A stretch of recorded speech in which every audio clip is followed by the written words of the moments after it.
अस्सलाम वालेकुम व्यूअर्स। आज आप लोगों को केमिस्ट्री के क्लास 9 के चैप्टर नंबर 1 न्यूमेरिकल 4 एंड 5 समझाऊंगी। न्यूमेरिकल नंबर 4 का हमारा रिमेनिंग बी पार्ट था। उन्होंने हमसे पूछा है कि हमारे पास कितने नंबर ऑफ मॉलिक्यूल्स है 20 ग्राम ऑफ नाइट्रिक एसिड में। आपके पास अगर हम यहाँ देखा जाए तो मास ऑफ सब्सटेंस उन्होंने हमें डाटा में ही दिया हुआ है 20 ग्राम, और हमने इसका मोलर मास फाइंड आउट करना है। मोलर मास फाइंड आउट करने के लिए सबसे पहले हमें पता होना चाहिए कि हमारे पास एटॉमिक मासेस कितने हैं इन एलिमेंट्स की। हाइड्रोजन का एटॉमिक मास 1 होता है, नाइट्रोजन का 14, ऑक्सीजन का 16, और हमारे पास एटॉमिक नंबर यहाँ पे इसका 3 है। तो हम ऑक्सीजन को पहले एटॉमिक नंबर के साथ उसके मल्टीप्लाई कर देंगे, फिर जितना भी इसका आंसर आएगा उसे बाकी सारे डेटा में सम अप कर देंगे। 1 + 14 + 16 मल्टीप्लाई बाई 3 = 63 ग्राम पर मोल। नंबर ऑफ मोल्स का हमने पहले फॉर्मूला पुट करना है, जो कि होता है मास of substance over molar mass of substance.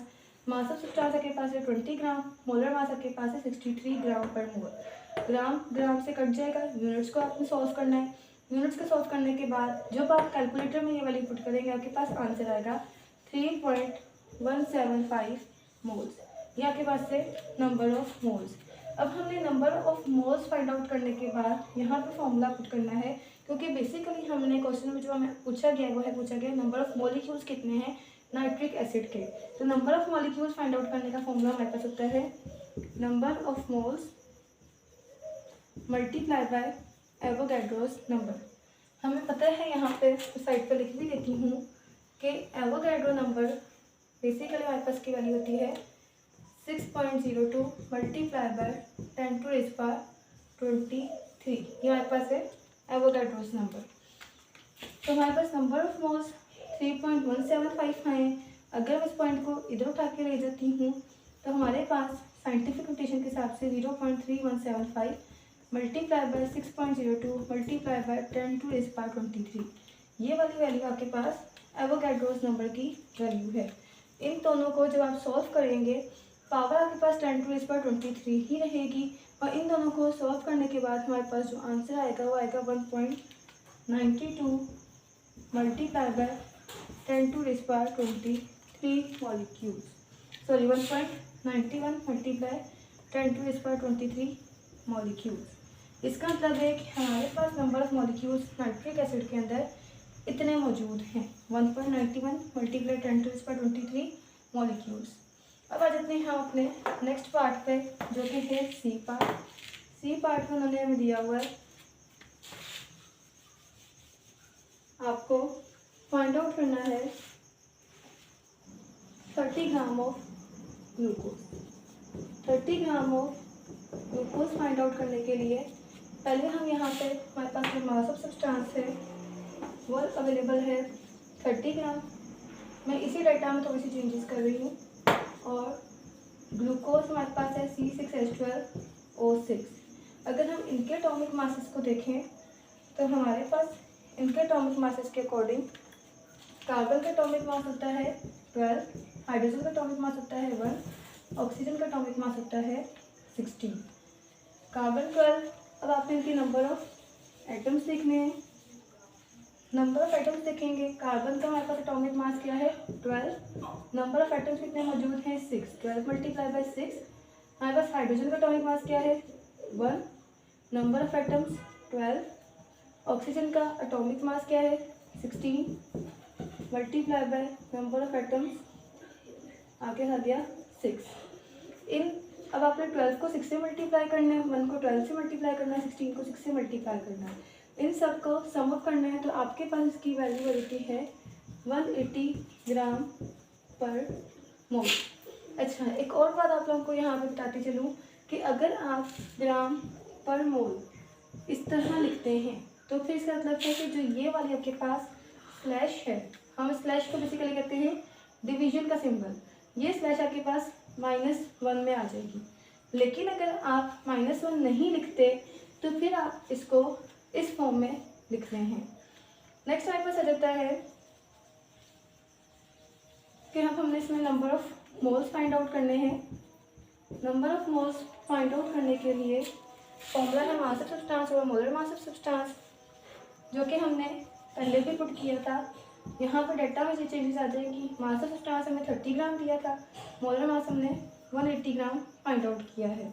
और भी आसान तरीके से अगर आपने इनके मोल्स निकालने हैं तो हमने यहाँ पे सिम्बल्स को तो सॉरी यूनिट्स को तो हमने वैसे ही कैंसिल कर दिया। 0 0 से कैंसिल हो जाएगा। 3 को आप 18 पे डिवाइड करेंगे तो आपके पास आंसर आ जाएगा 0.1667 मोल्स। अब हमने यहाँ पे number of moles of glucose find out करने हैं। C6H12O6। आपके पास जितने भी नंबर ऑफ मोल्स दिए गए हैं, यहाँ पे हमारे पास दिए गए हैं 0.1667 मोल्स। हमने यहाँ पे मॉलिक्यूल्स भी ग्लूकोज के फाइंड आउट करने थे, तो हम यहाँ पे स्टेटमेंट में number of molecules glucose final formula यही चीज़ आ जाएगी। डाटा हमारे पास चेंज हो जाएगा। आपके पास 0.1667 मल्टीप्लाई बाय एवोगाड्रोस नंबर है 6.02 मल्टीप्लाई बाय 10⁻23। अब आपके जितनी भी वैल्यूज़ हैं इनको आप मल्टीप्लाई कर दें।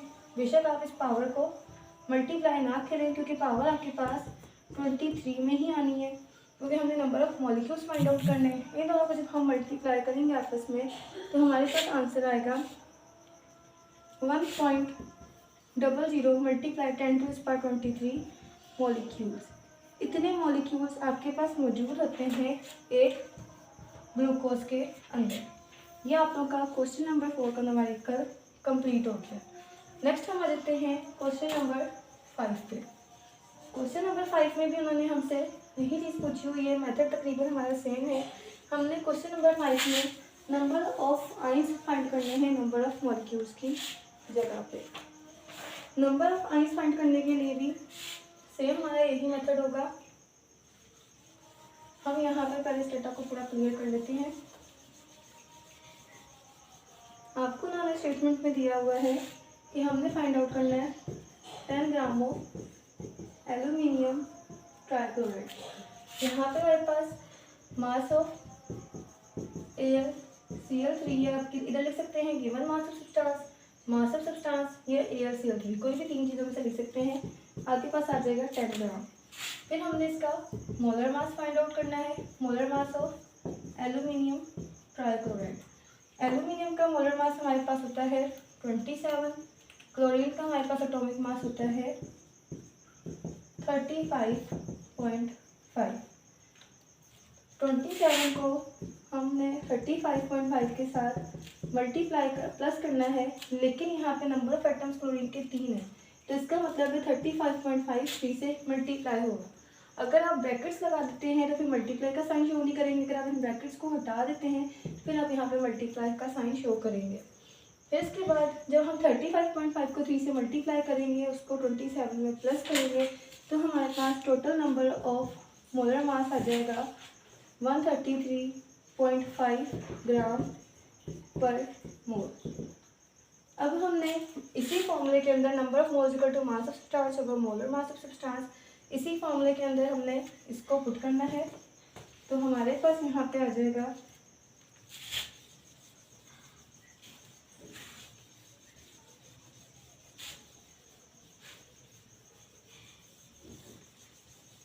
जब आप नंबर ऑफ मोल्स के अंदर फॉर्मूला पुट करेंगे मास of substance over molar mass of substance, तो हमारे पास यहाँ पे मास ऑफ सब्सटेंस क्या गिवन है 10 ग्राम। मोलर मास ऑफ सब्सटेंस हमारे पास क्या दिया गया 133.5 ग्राम पर मोल। ग्राम से कैंसिल हो जाएगा। इन दोनों का जब सॉल्व करेंगे तो आपके पास जो भी आंसर आएगा, इस वक्त हमारे पास जो यहाँ पे आंसर आ रहा है, आंसर 10/133.5 को हम इस पर डिवाइड करेंगे तो हमारे पास बेसिकली इसमें आंसर आना चाहिए 0 पॉइंट समथिंग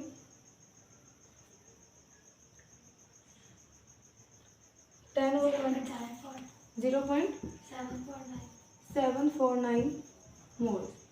फिर उसके बाद हमने इसमें number of ions find out करना है। Number of ions of AlCl3, तो इसके लिए हमारे पास वही फॉर्मूला लगेगा number of moles multiply by Avogadro number. 0.740 multiply by 6.02 multiply by 10⁻23। इनको जब हम सॉल्व करेंगे तो हमारे पास जो भी आंसर आएगा वो आपके पास नंबर ऑफ आइंस में ही आएगा। हमारे पास 10⁻23 एज इट इज़ आ जाएगा।